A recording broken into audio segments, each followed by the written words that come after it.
बिस्मिल्लाहिर्रहमानिर्रहीम। वज़ीफ़ा उस वक्त मुअस्सर होते हैं जब इंसान उसको हमेशा के लिए पढ़ने की नीयत करेगा और अल्लाह रब्बुल इज़्ज़त के साथ बंदे का गुमान ठीक होगा और अल्लाह ताला की नाफरमानी से बचेगा।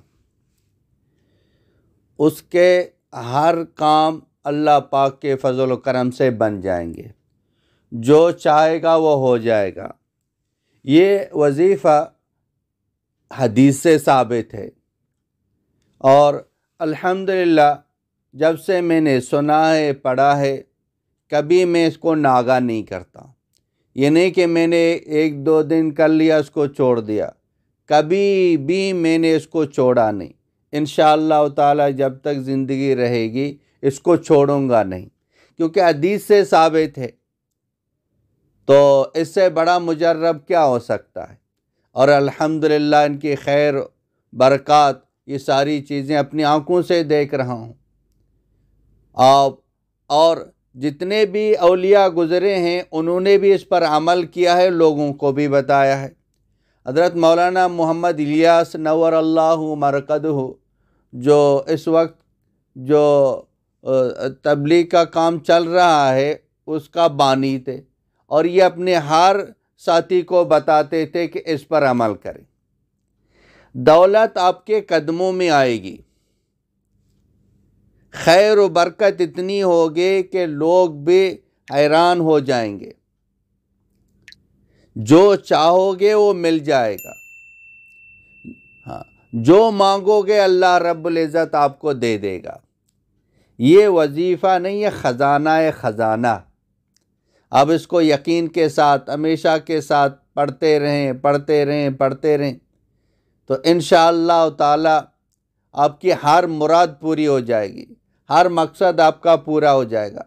नौकरी के लिए पढ़ोगे तो नौकरी मिल जाएगी। एक साथी ने जो बताया कि 3 दिन जो ना मेरा काम हो गया, मुझे अच्छी जॉब मिल गई। वो अभी तक उसी जॉब पर है, कई साल गुजर गए। अल्हम्दुलिल्लाह जॉब के मुताल्लिक, कारोबार के, काम के, मजदूरी के, मुलाजमत के एतबार से साथी पूछते हैं, मैं उसको ये वजीफ़ा बताता हूँ। भाई ये वजीफ़ा है, पाबंदी के साथ ये पढ़ते रहें। औलाद के लिए पढ़ें, रिश्ते के लिए पढ़ें और हर इलाज के लिए पढ़ें, कारोबार के लिए, खैर बरकत के लिए ये वजीफ़ा पढ़ते रहें, पढ़ते रहें, तो इंशाअल्लाह ताला आपका काम हो जाएगा। बल्कि एक इसके साथ ये वजीफ़ा और भी मिला दूँ, ये भी हदीस में है। घर में दाखिल होते ही सबसे पहले सलाम करें, ज़ोर से सलाम करें, कोई हो या ना हो। सलाम करने के बाद आप जो ना एक मरतबा दुरूद शरीफ पढ़ लें, एक मरतबा सूरह इखलास पढ़ लें। जब भी घर में दाखिल हो, दुकान है तो दुकान में ये अमल कर लें। हदीस में है, सहाबी ने बताया कि मैं अगर पत्थर पर हाथ रखता था वो भी सोना बन जाता था। ऐसा ही वजीफ़ा है। ये भी नबी पाक सल्लल्लाहु अलैहि वसल्लम का बताया हुआ वजीफ़ा है। और वो वजीफ़ा जो मैं बता रहा था, वो वजीफ़ा फ़जर की नमाज के बाद, फ़जर की सुन्नतों के बाद, फ़जर की सुन्नतों के बाद, फ़र्ज़ से पहले, यानी फ़जर की फ़र्ज़ और सुन्नतों के दरमियान आप ये अमल कर लें।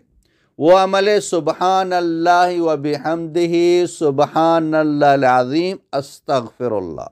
ये है, इसको 100 मरतबा बिला नागा रोज़ाना पढ़ लें। अगर बिलफ़र्ज़ आगे पीछे वक्त हो गया, आप नहीं पढ़ सके या देर से उठे, तो फ़जर पढ़ते ही, फ़र्ज़ पढ़ते ही फ़ौरन उसको पढ़ लें। तो इसकी आदत ना बनाएं। तरीका वही जो मैंने बताया, लेकिन कभी कभी आगे पीछे हो गया तो फ़र्ज़ नमाज के फ़ौरन बाद ये आप जो ना उसको पढ़ लें, तो इंशाअल्लाह ताला खैर बरकत नियमतों की बारिश हो जाएगी। अब अल्लाह आपको खुश रखेगा, हर नियमत से अल्लाह पाक आपको नवाजेगा। इसको पाबंदी के साथ पढ़ते रहें, औरों को भी बताते रहें। मेरी तरफ से सबको इजाज़त है। वाखिरु दावाना अनिल हम्दुलिल्लाहि रब्बिल आलमीन।